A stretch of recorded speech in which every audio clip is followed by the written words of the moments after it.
Hey folks, welcome back aboard. Today, we're diving into 5 of the best liveaboard sailboats under 35 feet. These are tough, cozy, seaworthy little homes on the water. Perfect for solo sailors or couples chasing the dream without needing a giant yacht. I've sailed alongside a few of these, lived on boats like them, and seen what they're really made of when the wind picks up. So, if you're looking to downsize and set sail, this one's for you. Let's get into it. The Vancouver 28 is one of those boats you spot in an anchorage and think, that one's been places. And odds are, you're right. I've seen these boats tied up in Scotland, hauled out in Mexico, and anchored snug in the Caribbean. They've got that unmistakable, long-distance cruising soul. Now, she's not a fast boat.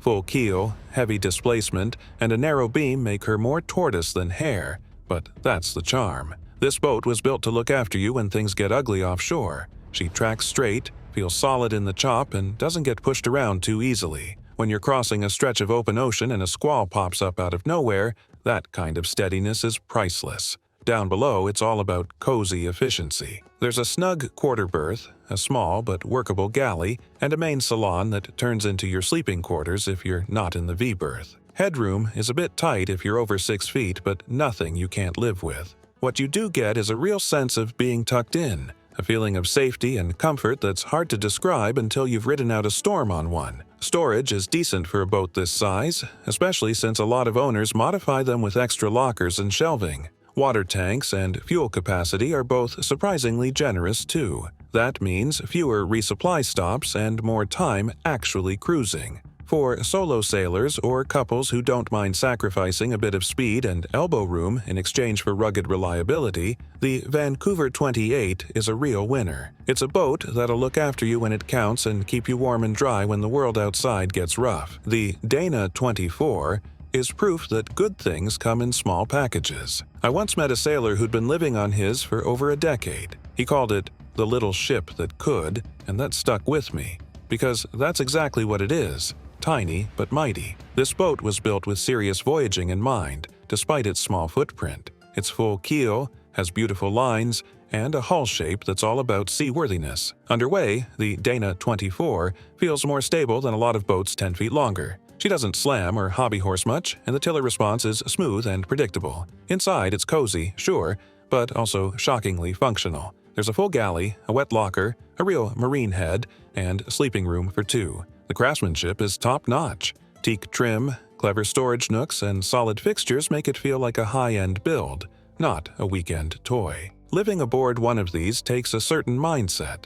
You've got to love simplicity. There's not a lot of room for extras or luxuries, but what you do get is the freedom to go just about anywhere without hassle. It's also incredibly easy to maintain. You don't need to be a boat mechanic or an electrician to keep it running smoothly. The shallow draft opens up a lot of anchorages bigger boats can't reach. That means more privacy, more beauty, and usually more protection from weather. And because it's light on fuel and sips power, you can live off-grid almost indefinitely with a basic solar setup. For anyone who dreams of a self-sufficient, go-anywhere lifestyle in a boat that feels like it was made just for them, the Dana 24 is hard to beat. Small, sturdy, and full of heart. It's the very definition of a capable liveaboard cruiser. Albin Vega 27 has a bit of a cult following, and once you've sailed one, you get why. It's not flashy, it's not particularly big or fancy, but man, is it tough. This boat is like that quiet friend who surprises everyone by hiking the whole Appalachian Trail with nothing but a backpack and a smile. I met a young Swedish sailor years ago anchored near Madeira who had just crossed the Atlantic in one. No wind vane, no fancy electronics, just the basics, and a good bit of grit. He was sunburned, skinny, and absolutely glowing with pride. His little Vega had looked after him the whole way, and he couldn't stop talking about how forgiving and seaworthy it was. This boat's reputation for ocean crossing isn't just talk. People have circumnavigated the globe in these things, and not in a hurry either. The hull design is narrow and efficient, and the rig is simple enough to be managed solo, even when the weather turns sour. It sails upwind surprisingly well for a full keel boat, and though you're not going to be setting any speed records, it'll get you where you're going safely and dry. Inside, the layout is plain but practical. You've got a V-berth up forward, 2 settees in the saloon that can be used as sea berths, a compact galley, and a little head. The finish isn't luxurious, it's all function over form, but everything is there. You get enough storage for long voyages, and the build quality is better than you'd expect for the price. That's one of the biggest perks of the Albin Vega 27, affordability. You can usually pick one up for a fraction of what other blue water-capable boats cost. Sure, you might need to upgrade the rigging or add some modern gear, but the bones are solid. The engine is usually a small diesel that sips fuel, and the systems are simple enough for a DIY sailor to maintain. If you're just starting out, or you're dreaming of sailing far on a tight budget, this boat should be on your radar. It's compact, reliable, and capable of more than most sailors ever ask of it. The Albin Vega 27 is humble, but it'll carry you a long way and teach you a lot about yourself in the process. Now, the Island Packet 31 is what I'd call a floating cottage. Step aboard one and you immediately feel like you've walked into someone's home. Everything's warm wood, soft lighting, and big cushions. It's one of the few boats under 35 feet where I've stood up inside and thought,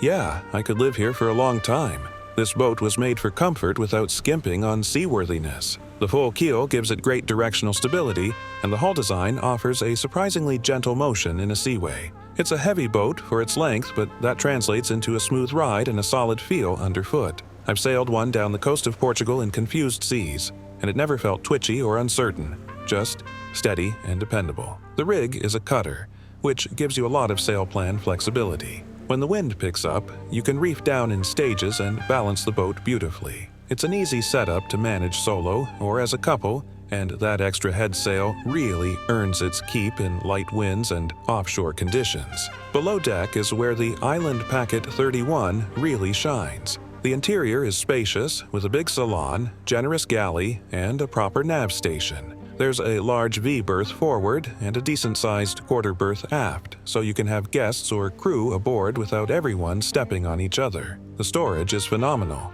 Lockers, shelves, cubbies tucked into every corner. One thing I really appreciate is the head with a separate shower stall. It's rare on a boat this size, and it makes a huge difference when you're living aboard full-time. You also get plenty of ventilation from the opening ports and hatches, which is a lifesaver in hot, sticky climates. The Island Packet 31 isn't fast, but it's consistent. You might lose a race to the next anchorage, but you'll arrive well-rested, dry, and with everything still where you left it. And that kind of peace of the mind is priceless when you're out there for the long haul. If you're looking for a boat that feels like home, sails like a truck, and can carry you comfortably just about anywhere, this one deserves a serious look. The Island Packet 31 is a classic liveaboard cruiser, charming, capable, and full of heart. The Flicka 20, the tiniest boat on this list and hands down one of the most beloved. I'll be honest, the first time I saw one, I laughed.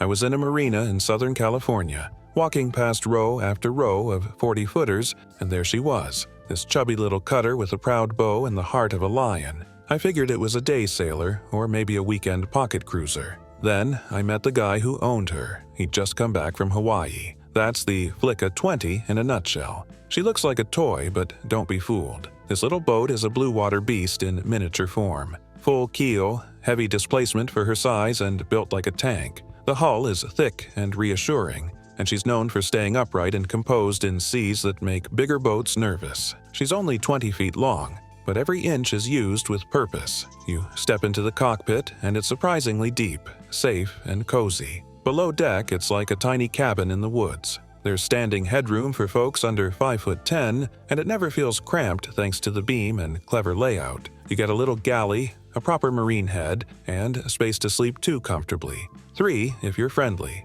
What struck me most when I spent a couple of days aboard one was how self-contained it felt. Everything you need, nothing you don't. And she sails beautifully. Slow, yes, but steady and predictable. You're not winning races in a Flicka 20, but you are arriving with a grin on your face and salt in your beard. The cutter rig gives you flexibility, especially in variable winds. She balances well with just the staysail and a reefed main, and in light air, you can fly everything and still feel stable. It's a forgiving boat. Great for solo sailors or couples who don't mind a cozy space. One of the biggest perks? You can trailer her. That opens up a world of adventure without needing to sail the whole way. I've met folks who've launched in the Great Lakes, pulled out in Florida, then trailered her across to Baja for another season of cruising. It's freedom in a compact, seaworthy package. Now, living aboard a Flicka 20 full-time isn't for everyone. You've got to love simplicity and be okay with things being tight.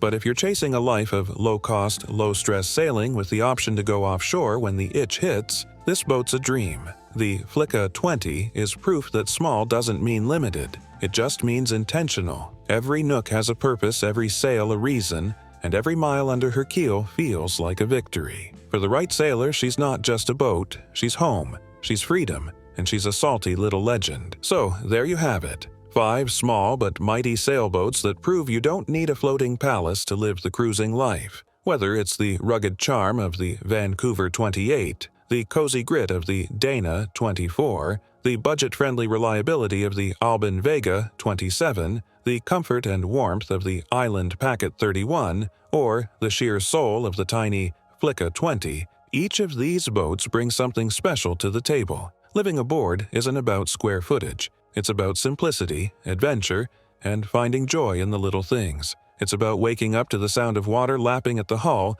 making coffee with the sunrise, and setting sail with nowhere to be but wherever the wind takes you. If you've been dreaming of casting off, I hope this list gave you some ideas.